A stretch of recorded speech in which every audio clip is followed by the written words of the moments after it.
good strides last year, and they played a pretty good schedule so far this year. So, what have you guys seen on them? Well, they got some older guys, so you know that they're gonna know how to play. They move well without the ball. That's one thing they do. They have a pass first offense. They get into their little motion sets, and they really get to moving and cutting, and that can wear a lot of teams down. So we can't take anyone lightly. Again, we're not good enough to just take anyone lightly. You can be beat on any given day. So yeah, it's gonna be a good team we face.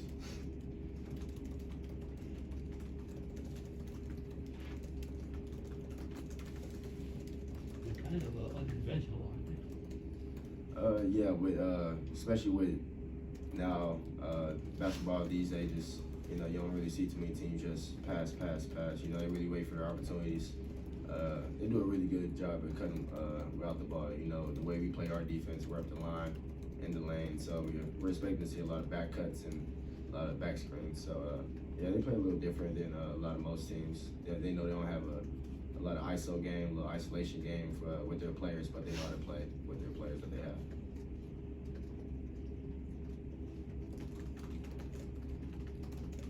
Guys, you were kind of talking about it after the game the other day, as far as, you know, there's been a lot of upsets across the country, and anyone can get beat on any given night. Obviously, a game like this, it's going to be, you know, the underdog looking to knock you guys off. But on a broader scale, when you see all these top teams are losing, does that kind of give you guys the notion that this is really a wide open season, that, you know, anyone can make a run at the right time and you know, get go after this thing this year? Or? Well, I feel like every year is almost like that. You know, you can have a great regular season, but the only thing that really matters is the tournaments. You know, the only thing that really matters is the conference tournament and the NCAA tournament. So you see teams that, you know, you can lose to a 16 seed. You know, it happened before. Right. So you really just can't take no team lightly at all, especially this year. Are you surprised, like, you know, Kansas went down? I mean, Gonzaga lost the other day, and obviously to another top 5 team, but you know, some of these big names have already fallen. Does that surprise you guys at all? Or? Well, I think with the little free extra year for COVID, you know, a lot of teams got extra players back, which means older groups. So teams know that's the extra year that teams have to play with each other.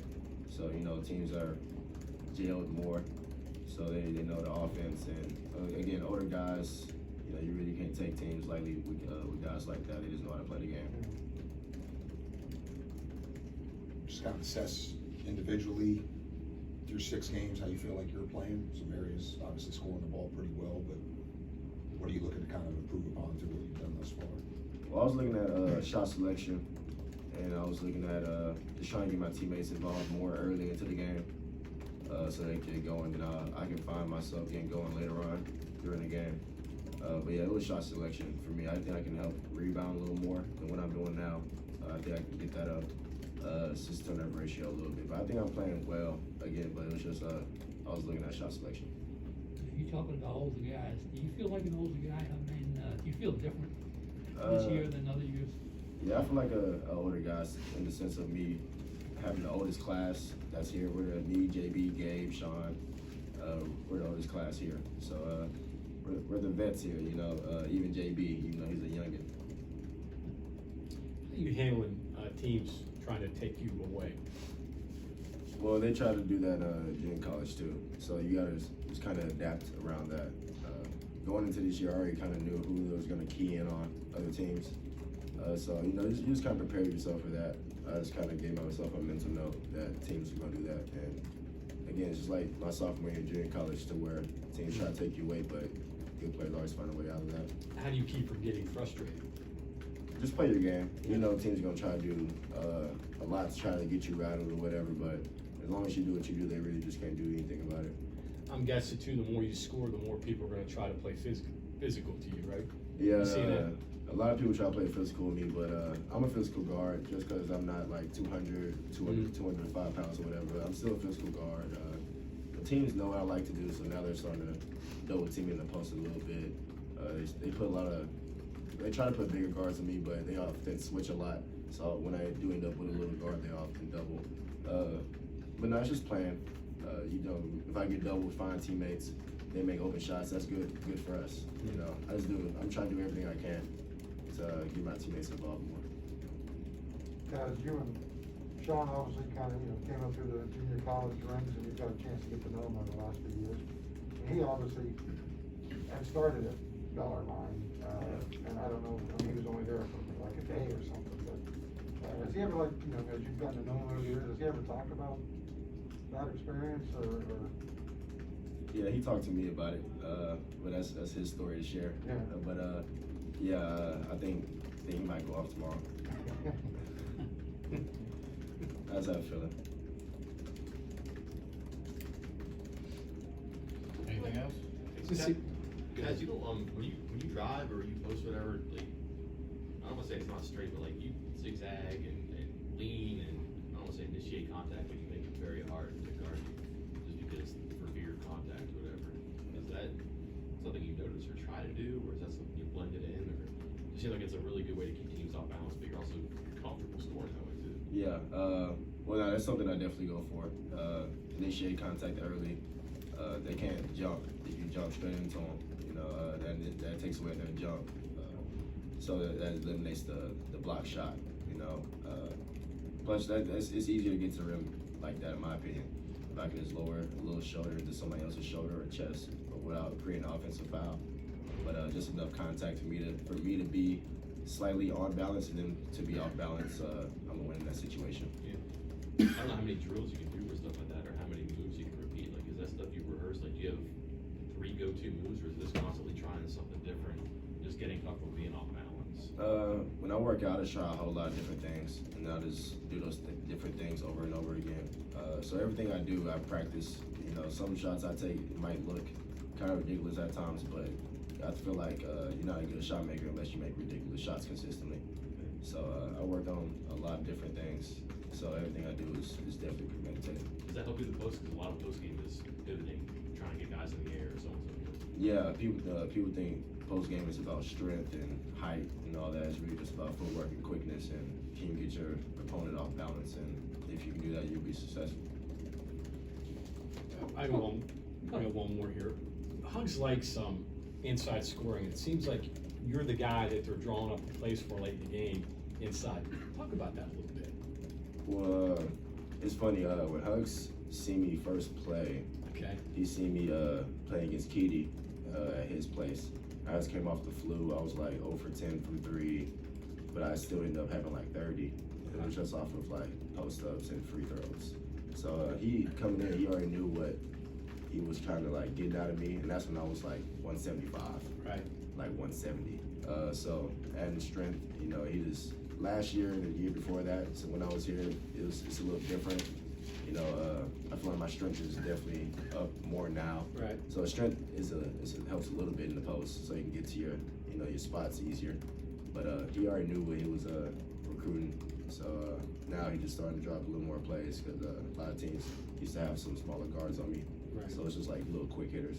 Have you always been comfortable scoring inside like that? No, I think that started around my sophomore year in junior college. Okay. Again, like my freshman year in junior college, it was like just having regular guards, something like around my size, and then sophomore year, I played the point guard position. Mm-hmm. So they always had the point guard guarding me. So I used to just go into the post, so there's no need to just do these unnecessary dribbles. We can just make it easy on yourself. Right.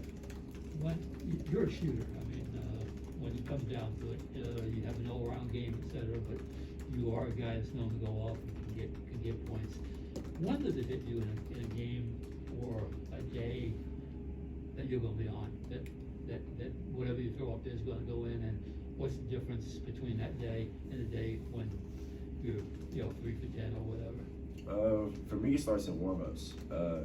When I shoot shots, I'm looking at how my shots are going in.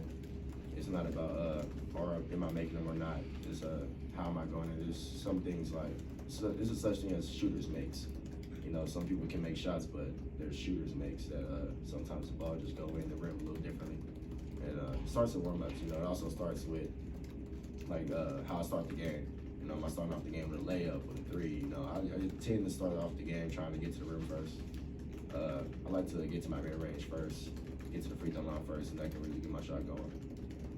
It's the most you've ever scored in a game, any game ever. You ever got 50 in a game? Sadly, no. I don't think I got 50 in the game. I had 48 in a triple overtime game against Ranger Junior College. Okay, it was JUCO. Yeah, against Coach Billy Gillespie. Okay. Yeah.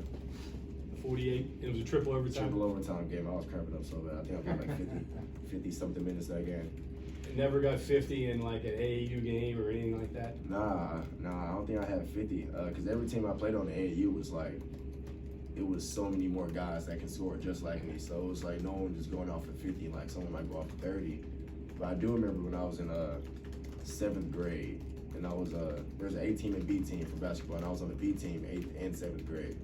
And I remember the district championship. I came down and hit like 7 threes in a row, like 7 possessions, like 7 threes. Yeah. So that's probably like the craziest like shooting experience I've had. Right. You know, you had 28 and was a career high here, and you left points on the floor. I mean, Yeah. there was some free throws you missed, and Yeah. I mean, so you really. My point is, you haven't really had one of those games where you've been on one of those rolls where you made a whole bunch of shots, but yet you still score a lot of points.